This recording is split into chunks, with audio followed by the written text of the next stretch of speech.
All right, I'm Steve Bonebrake.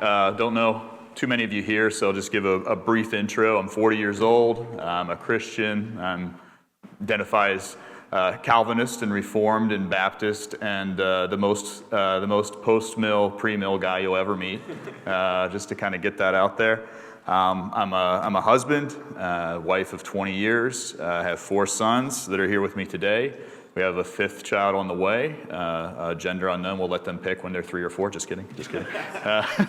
And I'm a physician, and I was asked to talk about education. So I was just going to give a very brief overview. My kids probably don't even know my story, really. You know, they were born throughout the course of it, so I'll be super brief since I only have 15 minutes, but I became a Christian when I was 18, almost 19 years old, married my high school sweetheart. We were born and raised in Chambersburg, Pennsylvania, the two of us.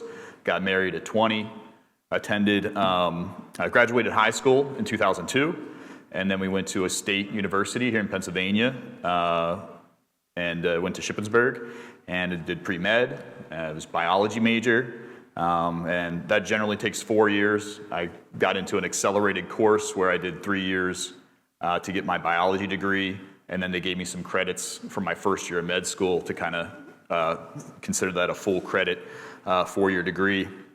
I went to med school in Philadelphia. I was in Philly proper as newlyweds with no kids from 2005 to 2007, and then finished my medical school education at Geisinger in Danville, Pennsylvania, up till 2009. So we moved to Danville in 2007.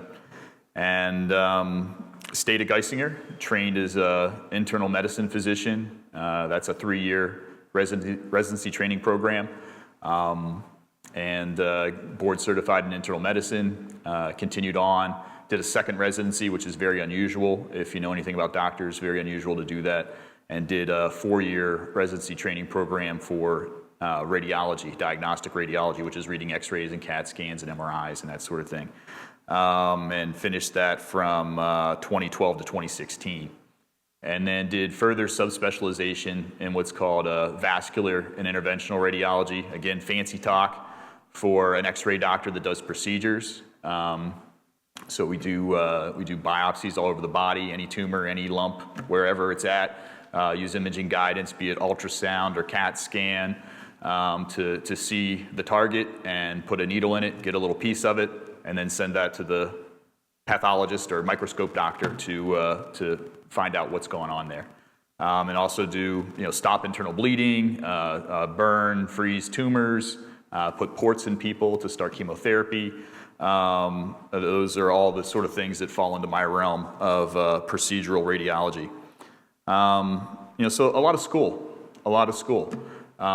And as a new believer, entering that whole thing, I just look back and I think I always had an end goal in sight. Like I knew I wanted to be a physician, and I think my motives were, 90% pure. I'm still a sinner. And the idea of making good money was certainly there, but it was make good money so I could be a good husband and a good provider and have kids. And hopefully have them, not need to worry about having a meal on the table or a warm house in the winter, kind of a thing. And just how I worked through that whole really antichrist system, because I went to a secular college, very secular antichrist medical school, and trained in the healthcare system, and to pretend that is Christian in any way, shape, or form is a farce. And many hospitals were started as Christian institutions many years ago, but they've been entirely corrupted. And to continue to practice in medicine today is an incredible challenge as a believer. You're constantly challenged with doing the right thing or doing the convenient thing or doing what the administration tells you to do. So if you buck the system, you'll get called out real quick, and then you're on the streets looking for a new job. So they run a tight ship, and it's not the tight ship of leadership that you want to work for. But anyway, get kind of off topic there. I'll try to stay on topic here. Hearing Elder Ethan's talk there, just going through everything I went through, I just see it as God really cut away from me. And as wavy as it might have been, like, I was a drop of water going down the channel that he set. Like, and looking back, I can see that. At the time, I had an end goal in sight, and it was all about, I had no clue how many stones I had to jump across to get to the other side of the river. And I just started on the first stone. I saw the end goal. I knew where I was going, where I wanted to go, but I didn't know where the stones were. And it was just one stone. What do I got to do next? What do I got to do next? What do I got to do next? And next thing you know, you're a doctor and you have 4 kids. You have a 5th one on the way. And that's just where you are. You know. So when I talk about my story, it almost feels like it happened to somebody else. You know, like I read it and it wasn't really me. I didn't live through it. But to encourage anyone to go into healthcare education today. I don't want to blackpill anybody, but I'm going to be honest. I'm going to tell you what I think, what I feel, what I believe. I think to encourage anyone to go into healthcare today is, I would really just strongly recommend against it. I just really would. I hate to say that, but you're just entering a system that is so corrupted. And even as a very, very strong believer, you will be challenged deeply. Just to be a nurse, just to be a doctor, just to be a technician of some sort, you'll be put in situations where you're making such a small contribution that even if the end goal seems like something that's wrong, well, it really wasn't me. I just did this. It really wasn't me. I just did that. And people are just getting shuffled through the system. That it feels like veterinary medicine sometimes because. Many patients, they don't know what's going on. They don't know what is being done to them. They don't know the options that are being presented. They talk about informed consent. Well, how do you fully inform someone of what you're doing? And I liken it to, me being not a mechanic, and I take my vehicle to the mechanic when it's making noise or doing something or not acting right. I have to just inherently trust this individual that I'm not getting shafted here, and he might try to give me the medical explanation of exactly what's going on here and what's wrong with my vehicle. And I say, I don't know what you're talking about. Just do the right thing, and charge me a fair price, and I'll be happy, And I wish I could say that you get that everywhere as a patient going to see your physician, but that's not the case. It's just not the case. And they might mean well. They might not mean any kind of harm. But if you are checking all the boxes that the system tells you need to check, you might be getting a bad deal. And again, it's not that your doctor's evil or your nurse is evil or they're wrong or malevolent, but it just can be what happens. So, to encourage anyone to go to college, I would say at a bare minimum, you have to start off and say, what is my end goal? What am I trying to achieve? You don't need to know every step in between because you can't. Like, you just can't. And there'll be unforeseen things that will come in your path that you'll have to cut through to get to your end goal. But you have to have an end goal if you're going to go to college. You just have to. And it doesn't matter if mom and dad are going to fully pay for it or if you're going to go into debt for it. It does matter. But I mean, the end goal has to be there. I would say that's almost step 1. And I'd say step 2 is, is your end goal, is that a self-employed end goal, or is this a work for someone else end goal? And is there, if it's a self-employed, is there a path to mentorship? Is someone going to train under you? As a physician, I had the opportunity to train future physicians to do what I do. And that goes from being in the path of 1 year of training other doctors to do what I do, from being an extreme inconvenience to having concern that they're going to hurt the patient I'm responsible for and have to watch them like a hawk and grab things out of their hands if they do something that I think is unsafe, to totally hands off, watch them do it. And if it takes them a little bit longer than me or they fumble around a little bit longer than me, as long as there's no harm done to the patient, that's how you learn, right? You have to learn on the job. You have to learn by doing the act. I fully trust this individual, and I would let them do this procedure to me and graduate them. And to accomplish that in a year is like an amazing thing as a teacher, like just an awesome thing. And then to have that guy graduate, go work someplace else in the country, and to, call me up at 2 o'clock in the morning and say, hey, I'm in this situation. I got this. This is the case. This is the patient. This is what's going on. I was going to do this and this and this. What would you do? I mean, there's no higher honor than to have that happen to you as a teacher, and to not expect that is, it's just amazing. It's an amazing thing. So I'm very grateful for everything that I got to do. And I'm not dying today. I'm only 40, so but I'm already grateful for everything that I've been able to do and achieve, and the people that have been put into my life. But college is changing. We are in such a transition with education. How's my time here, Andrew? I'm doing like 5 minutes. Excellent. Okay, yeah. I kind of went on many tangents here, and I didn't intend to do that. Yeah, but we're homeschooling all 4 of our boys. We'll homeschool the 5th, and however many more God decides to give us. But I'm preparing them for chemistry this year, and reviewing that curriculum and just seeing the chemistry curriculum, which is completely free, online, everything I could possibly want by a chemistry PhD, and looking at the material and saying, man, I learned this in high school. I learned this in college as a science biology major.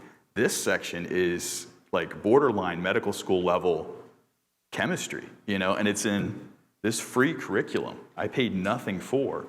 And I'm going to teach that to my boys at 14 and 15 years old, though, and there's no reason they can't learn it. To think you're not old enough to learn this, or I'm not smart enough to learn this. It's all about time and dedication and putting forth that effort, putting forth that intellect that God has gifted you with, and to use it. Now, if you don't got it, you don't got it, right? But if you got it, you can do it, you can definitely do it if you put forth the effort. So there's just so much free material out there. I just don't know how colleges are going to be able to compete if there's a bunch of self-motivated men out there to go get it and to learn and to work hard and to train hard.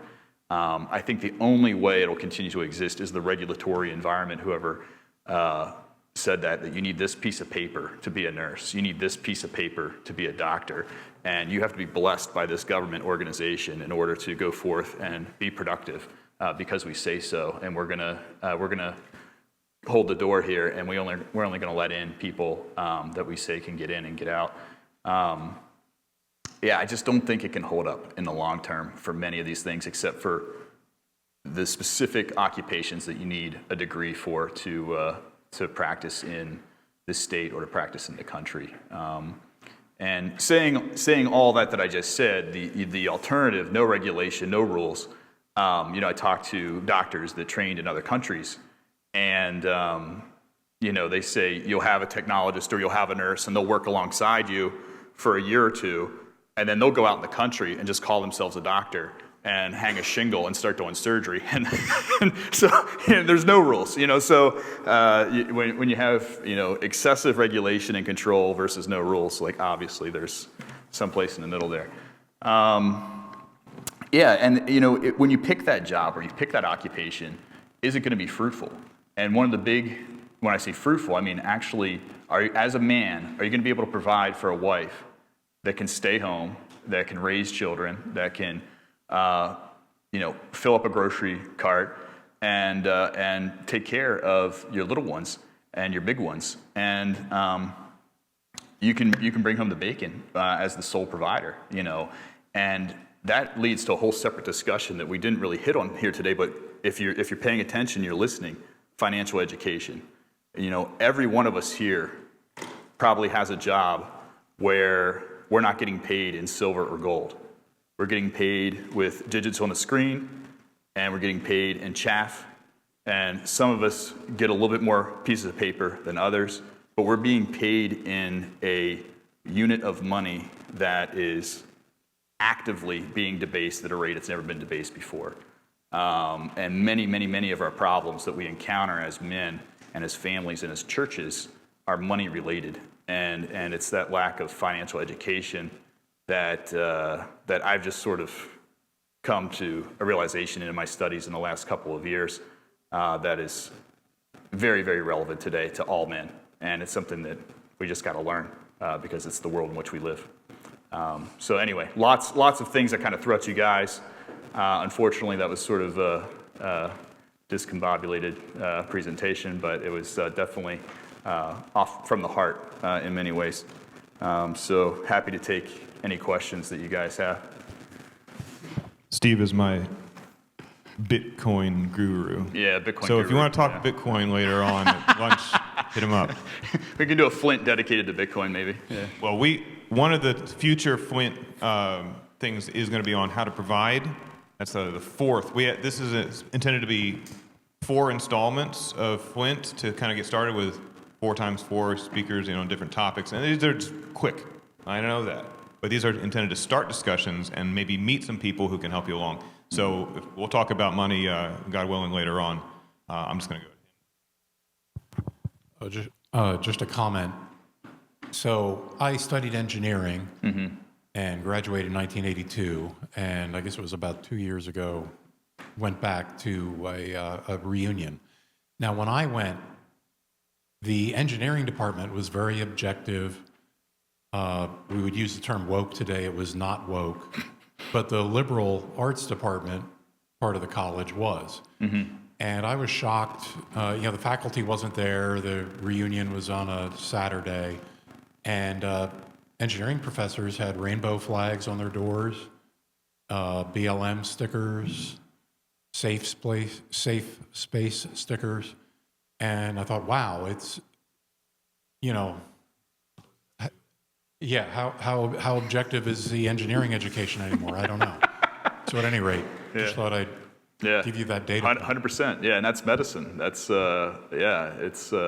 it's wicked and evil, and it's infiltrated everything in the education realm for sure. So you talked a lot about how bad the medical system is, but I'm wondering if you have some sort of a solution, if there's a way to remake a Christian education of a physician, so that you can, is there a way to train up people with dodging this current system and then actually helping people, getting their trust? That would get super deep, I think, from a philosophical perspective, because as much as Ethan talked about work and the effects of the curse. The effects of the curse are, from dust we came, from dust we shall return. So when you talk about healthcare, you're fighting God's curse, of getting turned back to dust, right? So how much of that fight is God honoring, and how much of it is just the fear of death and a denial of God and a denial of his power to bring us into this world and to take us out of this world whenever he sees fit, however he sees fit, and by any means he sees fit. That gets deep. That gets real deep. I'm assuming everyone here is believers. If someone drops over right now and has a cardiac arrest, do we jump on you? Do we try to revive you, or do you want to go be with Christ? What would I do, right? What would I do? Sometimes I wonder that in a church. If someone just drops over, if you're in church, hopefully everyone there is a believer, right? They're going to be with the Lord. Do I want to prevent that, or even attempt to prevent that, and intervene with that process? That gets deep, right? But clearly there is, from Scripture, clearly there is a command to care for the sick, right? And to bring a cup of cold water, right? Bring a warm blanket to someone that's suffering that is cold. And I think sometimes we get so deep in the weeds in the healthcare realm that we're missing just the simple care, simple care of loving another. To reboot the system, the current system I think has to completely fall. Just because even for a very wealthy Christian, let's say you have $1 billion and you're going to start a Christian medical school and a Christian hospital, you would still have the regulatory Leviathan to fight to get all of the approvals that would be necessary to do that. And you would spend a tremendous amount of money. And then on the other side, what do you got? And what are you doing? And what's your goal? What's your goal? So that's a super, it's not to not give you an answer, it's just to say we could take an hour or 4 hours, discussing that, and probably not have a great answer, but have an answer. Yeah. I was just curious if there were, I think this is similar to what William's question was. Are there, there's these farms that you can buy stuff from without dealing with the FDA regulations, and it's just freedom of association based? Like Silk Road, get marijuana and stuff, or wait. Amos Miller, yeah, that's what I was thinking. What is it? Have you heard of Amos Miller in Lancaster? Oh yeah, absolutely. So- Yeah. So I mean, is there something like that for doctors? Like, is there a possibility? Do you think that's a possibility? Like, you might be able to train your children or some other people To be physicians or to be healthcare providers in some capacity? Do you think that's possible if the way the colleges are going? To train people to Educational practice system medicine the right way. Is that what you're saying? Yeah. I obviously have fantasies and dreams about this. I think the only way that could exist is if you had some kind of cash-only system. So there's no insurance involved. There's no government involved. It's, I'm sick, this hurts, my belly hurts, I'll give you money, help me, or give me an answer, right? And then I think on the other side of that, from the healthcare perspective or the healthcare provider perspective, is you would need some kind of like iron-tight legal agreement saying, I'm going to take the best care of you possible, and I will give you the best assessment I possibly can. And I mean to do you absolutely no harm. But in that process, I am human. I am fallible. I could make a mistake. I could give you a misdiagnosis. I could hurt you. I could do something to you that would lead to your death. And you would say, yes, sir, I agree to this transaction, right? To this transactional agreement kind of thing. I think that's the only way it could exist, and that would take probably an army of lawyers that would suck every last cent out of you and maybe still not give you an answer to write that up, to have that legal agreement in place. And, I don't think that's possible. Like, I just don't think that's possible to exist. I mean, and on that point, there was something else about like some like these guys that were running an ultrasound business, like looking at pregnancies in animals, and they got taken out by the regulatory environment. They're in prison, like without due process, and that was just to monitor pregnancies in livestock, not even people, and making no diagnoses, not doing any surgeries, just, yeah. So good luck fighting Leviathan, I think, when it comes to healthcare in general. Yeah, so kind of a comment. Well, it seems that like we believe that that Christ, all things will be reconciled to Christ. That it was the Father's pleasure for all the fullness to dwell in Him, and through Him to reconcile all things to Himself through Christ. So I think I'm hopeful that that the medical field will be redeemed, but it is going to involve taking care of the Leviathan, like you said. Mm-hmm. I think because it's just I don't think it's helping the medical field because now it's being run by a bunch of bean counters. Mm-hmm. Mm-hmm. And we saw during COVID how true that actually was, right? Mm-hmm. Right, Dr. Bonebrake. But there is actually a clinic not far from here, the Dr. Yeager down the Newmanstown Clinic. Some of you guys are familiar with that, and he does have a lot of his patients are Amish Mennonite, mm-hmm. and they pay with cash. And I don't think he accepts health insurance. Mm-hmm. I don't think he does. Now, is he a licensed doctor? Yeah, I'm sure he is. I'm sure, that's a whole nother issue, and I understand that huge obstacle. But do you think that it's possible to create like an alternative, like medical practice? Mm-hmm. I do think it's possible. It would just take a tremendous amount of organization. I can't do what I do by myself, right? I need and crazy expensive technology. I need assistants and technologists and people bringing the stock in and mail guys sending the supplies that I use, and hopefully a nurse or somebody to monitor the patient, to put them to sleep or to make them sedated, to keep them comfortable. So just all the moving parts, right? Like it's not just me, it's a system. Like it's a big system, and to just create that out of nothing and have like high level care would be extreme. Now, like a family practice, like sure, but what if somebody needs their gallbladder out or needs their appendix out?